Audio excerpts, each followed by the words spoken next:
శ్రీగురుభ్యో నమః. ఓం శ్రీ విఘ్నేశ్వరాయ నమః. ఓం నమః శివాయ. ఓం నమః శివాయ. ఓం నమో నారాయణాయ. కార్తీక మాసము, కార్తీక పురాణము 18వ రోజు 35, 36 అధ్యాయములు పారాయణం చేద్దామండి ఈ రోజున. మరి నిన్నటి రోజున మన ప్రయాగ క్షేత్రం గురించి, అక్కడ సందర్శనం మాత్రమే చేతనే ఎంతో పుణ్యమని, అలాగే పెద్దలకి పితృకార్యాలు చేయటం గురించి మనం వీటన్నిటి గురించి నేను తెలుసుకున్నాం. మరి ఈ రోజున నారదుడు ఇంకా ఈ పృథు చక్రవర్తి తోటి ఈ విధంగా చెప్తున్నారు. చెప్పగా పృథువు ఇంకా ఈ విధంగా అడుగుతున్నాడు. మహర్షి, కార్తీక మాస వ్రతాచరణ యొక్క విశిష్టతను వివరించి నన్ను పుణ్యాత్మని గావించావు. అట్లే ఈ కార్తీక మాసమందు చేయదగిన స్నాన ఉద్యాపన విధుల్ని, వాటి విధి విధానమును చెప్పి నన్ను కృతార్థం చెయ్యమని కోరుతున్నాను అని పృథు చక్రవర్తి నారదుని అడిగారు. నారదుడు ఈ విధంగా చెప్తున్నాడు. రాజా, ఈ కార్తీక మాసమందు భక్తులు వ్రత దీక్షను ఆశ్వీజ కార్తీక శుద్ధ ఏకాదశి నాడే ప్రారంభించాలి. ఈ వ్రత దీక్షాపరుడు తెల్లవారుజామునే నిద్ర లేవాలి. కాలకృత్యములు తీర్చుకునేటప్పుడు యజ్ఞోపవీతాన్ని చెవికి తగిలించుకోవాలి. తలకు గుడ్డ చుట్టుకోవాలి. సూర్యునికి ఎదురుగా మూత్ర విసర్జన చేయరాదు. ఉమ్మి వేయరాదు. పగటి వేళల్లో ఉత్తరాభిముఖంగాను, రాత్రులందు దక్షిణాభిముఖంగాను కాలకృత్యములు తీర్చుకోవాలి. మర్మాంగాలను శుభ్రపరచుకోవాలి. మర్మాంగములను గృహస్థులు మట్టితోనూ తర్వాత పరిశుభ్రమైన నీటితోనూ శుభ్రపరచుకోవాలి.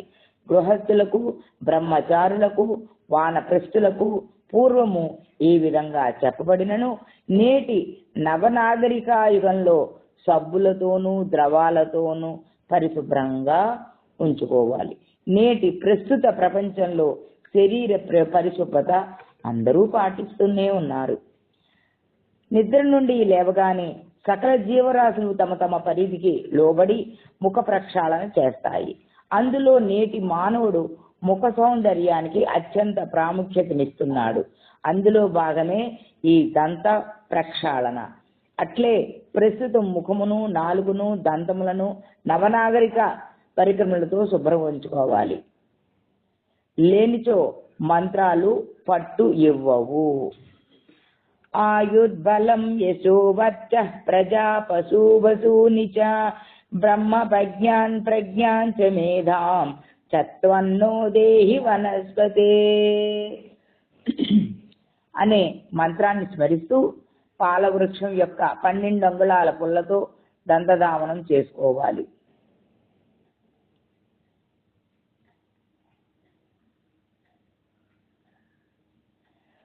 ప్రతి మోదుగా, మర్రి, వావి, ఆముదం పుల్లలతో దంతధావనం చేయకూడదు.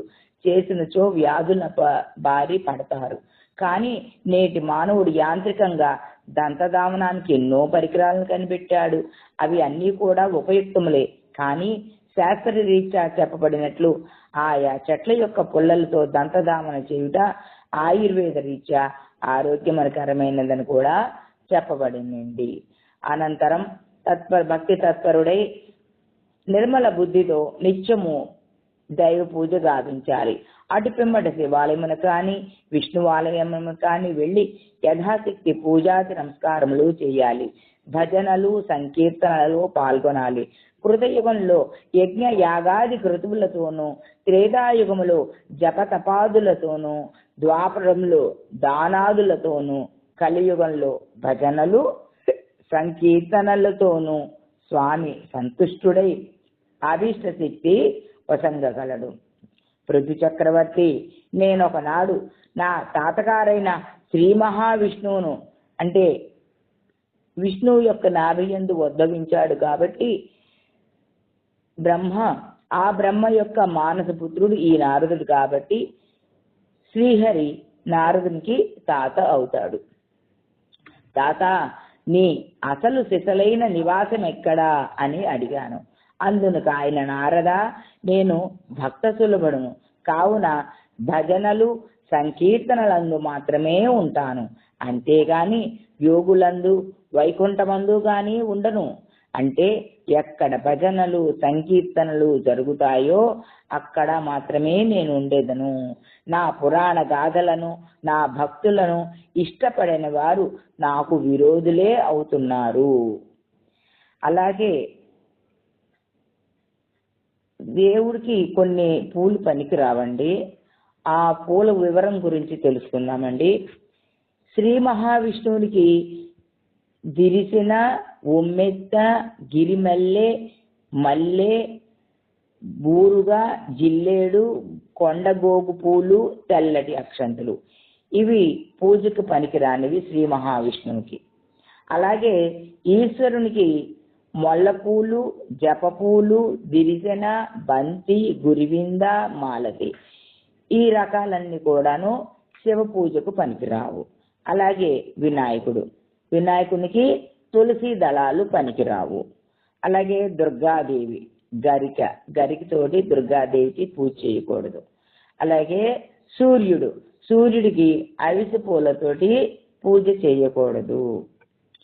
మంత్రహీనం క్రియాహీనం భక్తిహీనం సురేశ్వర యత్పూజితం మయా దేవ పరిపూర్ణం తదస్తుదే అని పఠిస్తూ పూజించాలి.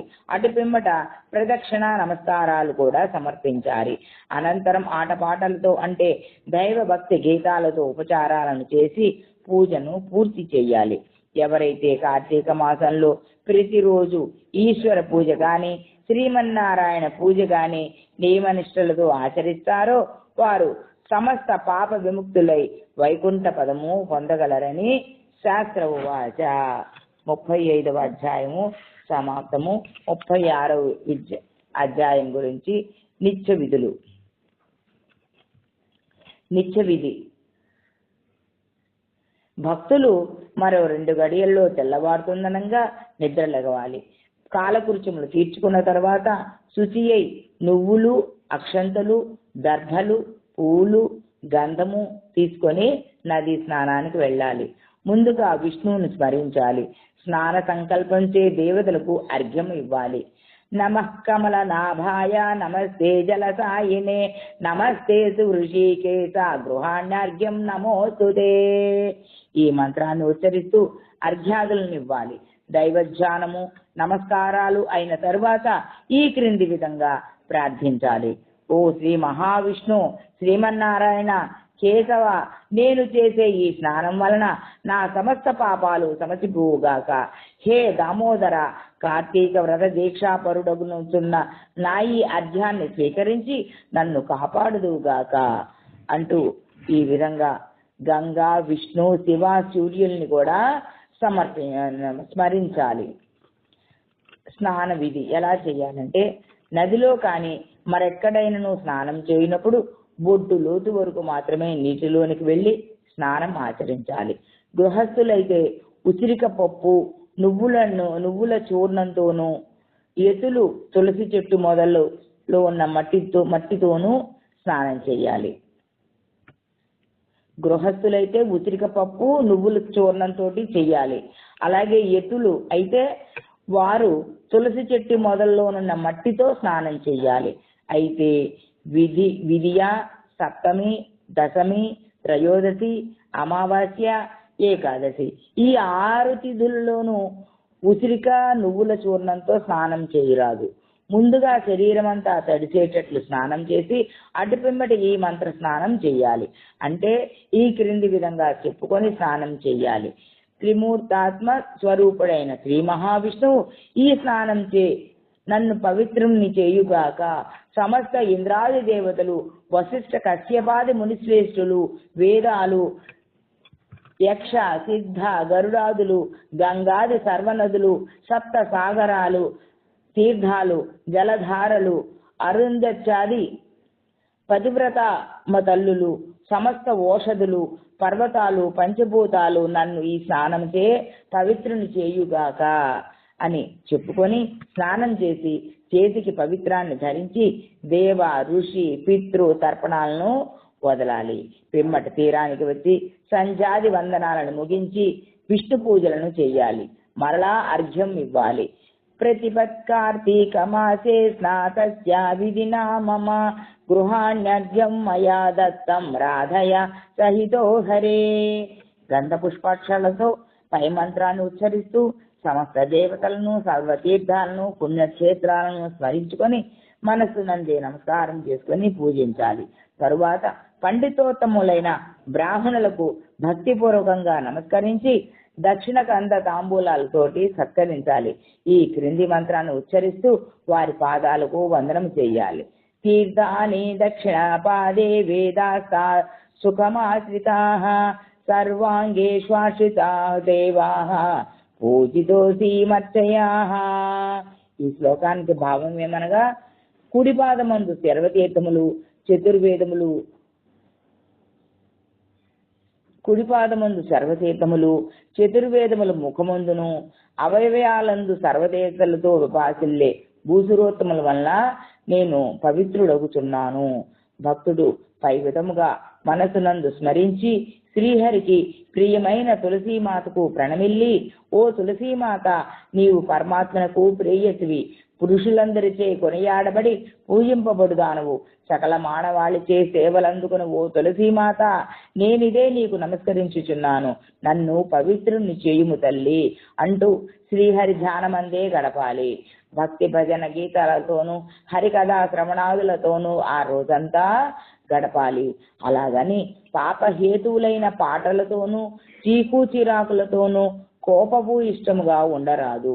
భగవంతుని యందు మన భక్తి ఏకాగ్రతతో కూడి ఉన్నచో అన్య విషయాలు అంటనే అంటవు.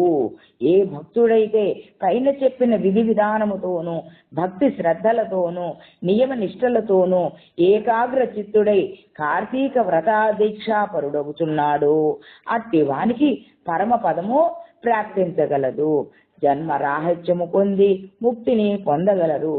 శ్రీహరికి అత్యంత ప్రీతి పాత్రమైన ఈ కార్తీక వ్రతాన్ని మించిన వ్రతము మరొకటి లేదు.